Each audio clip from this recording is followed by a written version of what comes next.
നസ്കർ 1.5 മാസം പിന്നിട്ട ഗൾഫ് യുദ്ധത്തിൽ പ്രത്യേകിച്ച് ഒരു ഡെവലപ്മെൻറ്റും എടുത്തു കാട്ടാൻ ഇല്ലാത്തൊരു ദിവസമാണിന്ന്. ഇന്നലെ സംഭവിച്ചതൊക്കെ നമുക്കറിയാം. യുദ്ധം അവസാനിക്കുന്നു എന്ന പ്രതീതി ഉണ്ടാക്കി ഒടുവിൽ ട്രംപിൻ്റെ കയ്യിലിരിപ്പ് കൊണ്ട് യുദ്ധം അവസാനിക്കാനുള്ള അവസാനത്തെ സാധ്യതയും ഇല്ലാതായിരുന്നു. ആ സാഹചര്യം തുടരുകയാണ്. ട്രംപിൻ്റേതായ വെല്ലുവിളികൾ തുടരുന്നു. ഇറാൻ്റേതായ രീതിയിൽ മെല്ലെ പോക്കും തുടരുന്നു. ഇറാനെ ഭയപ്പെടുത്താനും കീഴ്പ്പെടുത്താനും കത്തിച്ച് ചാമ്പലാക്കാനുമൊക്കെയുള്ള എല്ലാ ശ്രമങ്ങളും പരാജയപ്പെട്ടതിനെ തുടർന്ന് ചൈന കൂടി ഇടപെട്ടാണ് പാകിസ്ഥാനെ മധ്യസ്ഥരാക്കി ചർച്ച ആരംഭിച്ചതും ആ ചർച്ച അലസിപ്പിരിഞ്ഞതിന് ശേഷം വീണ്ടും അല്പം കൂടി താഴേക്ക് ഇറങ്ങി വന്ന് രണ്ടാമതൊരു ചർച്ചയ്ക്ക് കളമൊരുക്കാൻ ഇറാനു വേണ്ടി ചില വിട്ടുവീഴ്ചകൾ ചെയ്തതും അതിലേറ്റവും പ്രധാനപ്പെട്ടത് ഹിസ്ബുള്ളയ്ക്ക് നേരെയുള്ള ഇസ്രായേലിൻ്റെ ആക്രമണം അവസാനിപ്പിച്ചതാണ്. ഇതായിരുന്നു ഇറാൻ്റെ ഏറ്റവും പ്രധാനപ്പെട്ട ആവശ്യം. അതിനുവേണ്ടി ഹിസ്ബുള്ളയുമായി ചർച്ച ചെയ്യാൻ മടിയായതുകൊണ്ട് ഇസ്രായേൽ ലെബനൻ എന്ന രാജ്യവുമായി ചർച്ച നടത്തി ധാരണയിലെത്തി. ഇതോടുകൂടി ഇറാൻ സന്തുഷ്ടരായി. കാരണം ഇറാൻ മുമ്പോട്ട് വെച്ച ഏറ്റവും പ്രധാനപ്പെട്ട ആവശ്യം അംഗീകരിച്ചു ഇസ്രായേൽ. അതുകൊണ്ടുകൂടിയാണ് ഇറാൻ പ്രഖ്യാപിച്ചത് ഞങ്ങൾ ഹോർമൂസ് കടലിടുക്ക് തുറന്നു കൊടുക്കുന്നുവെന്ന്. ലോകമേറെ പ്രതീക്ഷയോടെ കാത്തിരുന്നൊരു പ്രഖ്യാപനമായിരുന്നു. ഇറാനും അമേരിക്കയും തമ്മിലുള്ള യുദ്ധത്തിൽ ലോകം ഏറ്റവും അധികം പ്രതിസന്ധി നേരിട്ടത് ഹോർമൂസ് കടലിടുക്ക് അടച്ചതുകൊണ്ടാണ്. 1.5 മാസത്തിലധികമായി അതിലെ എണ്ണ ഗതാഗതമില്ല.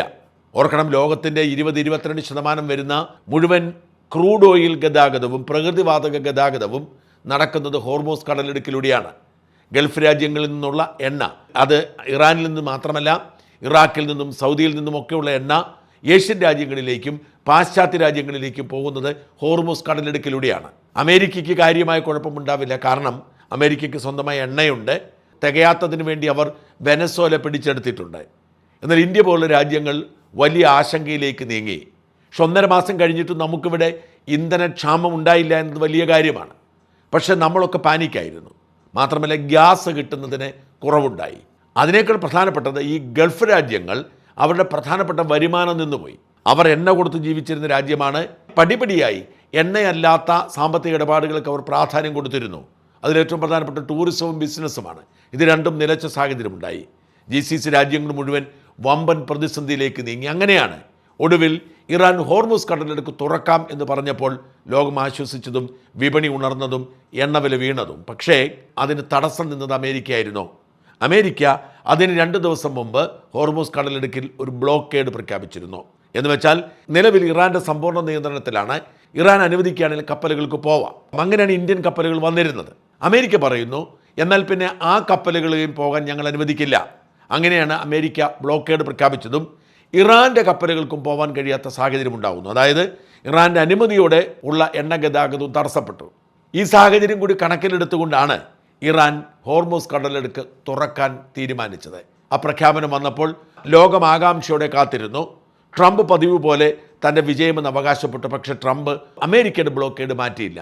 ഇതാണ് ഇറാനെ പ്രകോപിപ്പിച്ചതും അവർ ഇന്നലെ അതിലെ കടന്നുപോയ 2 ഇന്ത്യൻ കപ്പലുകളെ ആക്രമിച്ചതും. എന്തിനാണ് ഇന്ത്യൻ കപ്പലുകൾ ആക്രമിക്കപ്പെട്ടത് എന്നതിനെക്കുറിച്ച് നിശ്ചയമൊന്നുമില്ല. ഇന്ത്യയും ഇറാനും തമ്മിൽ നല്ല ഊഷ്മളമായ ബന്ധമാണ്. ഇറാൻ്റെ അനുമതിയോടുകൂടിയാണ് ഇന്ത്യൻ കപ്പലുകൾ പോയിരുന്നത്. എന്നാൽ സമ്പൂർണ്ണമായും തുറന്നു എന്ന വാർത്ത കേട്ടപ്പോൾ ഒരുപക്ഷെ അനുമതിക്ക് ശ്രമിച്ചു കാണില്ല. ആദ്യം റിസ്ക് എടുക്കാൻ തയ്യാറായത് ഇന്ത്യൻ കപ്പലുകളാവാം. ഏതാണ്ട് 2 മില്യൺ ബാരൽ ക്രൂഡ് ഓയിലുമായി നീങ്ങിയ ഒരു കപ്പലും മറ്റൊരു കണ്ടെയ്നർ കപ്പലുമാണ് ഇന്നലെ ഇറാൻ ആക്രമിച്ചത്. ഇന്ത്യയെ പ്രകോപിപ്പിച്ചിട്ടുണ്ട്. ഇന്ത്യൻ വിദേശകാര്യ മന്ത്രാലയം ഇറാനിയൻ അംബാസഡറെ വിളിച്ചു വരുത്തി ശാസിക്കുകയും വിശദീകരണം തേടുകയും ചെയ്തിട്ടുണ്ട്. അതെന്താണ് സംഭവിച്ചതെന്നതിൻ്റെ കൃത്യമായ വിവരം ഇതുവരെ പുറത്തു വന്നിട്ടില്ല. ഇന്ത്യയുമായി നല്ല സൗഹൃദത്തിലായിരിക്കുമ്പോൾ പിന്നെ എന്തുകൊണ്ടാണ് ഇന്ത്യൻ കപ്പലുകൾക്ക് നേരെ ആക്രമണം നടത്തിയത് എന്നത് പ്രസക്തമായ ചോദ്യമായി മാറുന്നു. 3ാമതൊരു കപ്പലും ആക്രമിക്കപ്പെട്ടു എന്ന് സൂചനയുണ്ട്. ഇതോടുകൂടി കപ്പൽ ഗതാഗതം വീണ്ടും പൂർണ്ണമായി നിലച്ചു. ഹോർമൂസ് കടലിടുക്ക് ലക്ഷ്യമാക്കി വന്നിരുന്ന കപ്പലുകളൊക്കെ തന്നെ തിരിച്ചുപോയി. ഏതാണ്ട് 26ഓളം കപ്പലുകൾ കഴിഞ്ഞ 2 ദിവസത്തിനിടയിൽ മടങ്ങിപ്പോയി എന്നാണ് റിപ്പോർട്ട്. അതായത് ലോകം വീണ്ടും പ്രതിസന്ധിയിലായി.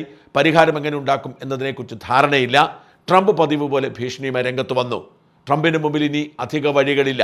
ചർച്ചയ്ക്ക് കളമൊരുക്കാൻ ഇറാൻ സമ്മതിച്ചു വരുമ്പോഴാണ് ഈ പുതിയ പ്രതിസന്ധി രൂപപ്പെട്ടത്. അതുകൊണ്ട് തന്നെ ഇനി മുമ്പിലുള്ള വഴി 2ആണ്. ഒന്ന്, ഇറാൻ്റെ ചില നിബന്ധനകൾക്ക് വഴങ്ങുക. അപ്പോൾ അത് ട്രംപിൻ്റെ ഈഗോയെ തട്ടി ഉണർത്തും. ട്രംപ് പറഞ്ഞിരുന്നത് കഴിഞ്ഞ ദിവസം ഇറാൻ സമ്പുഷ്ടീകരിച്ചിരിക്കുന്ന യുറേനിയം അമേരിക്കയ്ക്ക് കൈമാറുമെന്നാണ്. എന്നാൽ ഇറാൻ അത് നിഷേധിച്ചു. അത്തരം ചർച്ചകൾ പോലുമില്ല. ഇറാൻ യുറേനിയം സമ്പുഷ്ടീകരണം തുടരും, അതിലൊരു വിട്ടുവീഴ്ചയുമില്ല എന്നാണ് ഇറാൻ പറഞ്ഞത്. അതായത് ഇറാൻ പറയുന്നതും ട്രംപ് പറയുന്നതും 2 കാര്യങ്ങളാണ്. ഇവിടെയാണ് ചർച്ച വഴിമുട്ടി നിൽക്കുന്നത്. ഇറാൻ പറയുന്നു, അങ്ങനെ ഒരു ചർച്ചയുടെ തീയതിയോ ആശയമോ ഞങ്ങൾ സമ്മതിച്ചിട്ടില്ല. ഇതൊക്കെ ട്രംപിൻ്റെയും അമേരിക്കയുടെയും സ്വപ്നങ്ങളാണെന്ന്. ട്രംപിൻ്റെ ഈഗോ മാറ്റിവെച്ച് ഇറാനെ കേൾക്കുക മാത്രമാണ് യുദ്ധം അവസാനിപ്പിക്കാനുള്ള ഏറ്റവും പ്രധാനപ്പെട്ട വഴി. രണ്ടാമത്തെ വഴി, അമേരിക്കയുടെയും ഇസ്രായേലിൻ്റെയും സൈനിക ശക്തി പരമാവധി പ്രയോഗിച്ചുകൊണ്ട് ഇറാനെ ചുട്ടുചാമ്പലാക്കുക എന്നതാണ്. അതിനവർക്ക് കഴിയും. ഇസ്രായേലും അമേരിക്കയും സംയുക്തമായി ശ്രമിച്ചാൽ അത് ശതകോടികളുടെ ബാധ്യത ഉണ്ടാക്കുമെങ്കിലും ഇറാനെ, പ്രത്യേകിച്ച് ടെഹ്റാൻ നഗരത്തെ കത്തിക്കാൻ കഴിയും. ഇപ്പോൾ തന്നെ ഏതാണ്ട് 18,000-ഓളം ആക്രമണങ്ങൾ നടത്തിയിട്ടുണ്ട് ഇറാനിൽ. അത് ശക്തിപ്പെടുത്തുക, ഇറാനെ മുച്ചൂടും മുടിക്കുക എന്ന വഴിയായിരിക്കും മുമ്പിലുള്ളത്. അണുവായുധം പ്രയോഗിക്കുമോ എന്ന ചർച്ച വീണ്ടും ശക്തമായി വരുന്നുണ്ട്. മറ്റൊരു വഴിയുമില്ലാതെ വരുമ്പോൾ അമേരിക്ക എടുക്കുന്ന അവസാന തടവാണ് അണുവായുധം. എന്നാൽ അണുവായുധ പ്രയോഗം കേവലം ഇറാനിൽ മാത്രം അതിന് ദുരന്തം ഒതുങ്ങി നിൽക്കില്ല. പശ്ചിമേഷ്യയിലെ മറ്റ് രാജ്യങ്ങളിലേക്ക്, സൗദിയിലേക്കും UAE-യിലേക്കും കുവൈറ്റിലേക്കും ഒക്കെ അതിന് ദുരന്തം പടരും. പ്രത്യേകിച്ച് അണുവായുധം പ്രയോഗിച്ചു കഴിഞ്ഞാൽ അത് രൂപപ്പെടുന്ന കാർമേഘങ്ങൾ കാറ്റായി മറ്റ് രാജ്യങ്ങളിലേക്ക് പോവാം. അത്തരം ഒരു സാഹസത്തിന് അമേരിക്ക മുതിർന്നേക്കില്ല. എന്നാൽ അത് ഒഴിവാക്കിക്കൊണ്ട് തന്നെ പൂർണ്ണമായും ഇറാനെ കത്തിക്കുക, ഇറാനെ തച്ചുടയ്ക്കുക, ഇറാനെ നശിപ്പിക്കുക, ബങ്കർ ബസ്റ്ററുകൾ ഉപയോഗിച്ച് എല്ലായിടങ്ങളിലും ആക്രമണം നടത്തുക എന്ന ലക്ഷ്യത്തിലേക്ക് അമേരിക്ക പോയേക്കുമെന്ന് റിപ്പോർട്ടുണ്ട്. നേരത്തെ തന്നെ പറഞ്ഞിരുന്നു, സകല പാലങ്ങളും ഞങ്ങൾ തകർക്കുമെന്ന്, സകല പവർ പ്ലാന്റുകളും തകർക്കുമെന്ന് പറഞ്ഞിരുന്നു. അമേരിക്ക വിചാരിച്ചാൽ അത് അസാധ്യമല്ല. അമേരിക്ക ഒരുപക്ഷെ മറ്റൊരു നിവൃത്തിയുമില്ലാത്തതുകൊണ്ട് പവർ പ്ലാന്റുകൾ തകർത്തും പാലങ്ങൾ തകർത്തും ഇറാനെ നേരിട്ടെന്ന് വരാം. അങ്ങനെ ഇറാനെ സമ്പൂർണ്ണമായി നശിപ്പിച്ച് ഒരു പൂർണ്ണ യുദ്ധത്തിൻ്റെ പ്രതീതിയിലേക്ക് കാര്യങ്ങൾ മാറ്റി ഇറാനെ തളർത്തുകയായിരിക്കും അമേരിക്കയുടെ ലക്ഷ്യം. മാത്രമല്ല, ഇപ്പോൾ അമേരിക്ക പറയുന്നത് ഇറാനുമായി ഏതെങ്കിലും തരത്തിൽ ഇടപാട് നടത്തുന്ന എല്ലാ സംവിധാനങ്ങളും ഇല്ലാതാക്കുമെന്നാണ്. നമുക്കറിയാം, പുറം കടലിലൂടെ പോകുന്ന, അന്താരാഷ്ട്ര വാട്ടറിലൂടെ പോകുന്ന കപ്പലുകളുടെ മേൽ ആർക്കും പ്രത്യേക അധികാരമില്ല. എന്നാൽ ഇറാൻ്റെ കപ്പലുകൾ എവിടെ പോയാലും ഞങ്ങൾ പിടിച്ചെടുക്കും. ഇറാനെ സാമ്പത്തികമായി തളർത്തുകയാണ് ലക്ഷ്യം. ഇറാൻ്റെ എണ്ണ എതിലെ പോയാലും, അത് അന്താരാഷ്ട്ര കപ്പൽ പാതയിലാണെങ്കിലും ഞങ്ങൾ പിടിച്ചെടുക്കും, തകർക്കുമെന്നാണ് അമേരിക്കയുടെ പ്രഖ്യാപനം.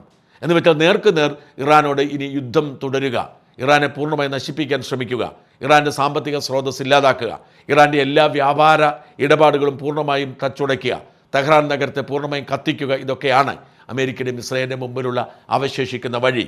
അല്ലാതെ ഇറാൻ വഴങ്ങുന്ന ലക്ഷണമില്ല. ഇറാനെ മറ്റു വഴികളിലൂടെ സമ്മർദ്ദത്തിലാഴ്ത്തി തോൽപ്പിക്കാൻ കഴിയാത്ത സാഹചര്യമുണ്ട്. വലിയ റിസ്ക്കുള്ള പണിയാണെങ്കിലും പരമാവധി ശക്തി പ്രയോഗിച്ച് ഇറാനെ നിശബ്ദനാക്കുക, ഇല്ലാതാക്കുക, ഇറാൻ്റെ സാമ്പത്തിക ശേഷി ഇല്ലാതാക്കുക എന്നത് മാത്രമാണ് ഇപ്പോൾ ട്രംപിൻ്റെയും അമേരിക്കയുടെയും മുമ്പിലുള്ള വഴി.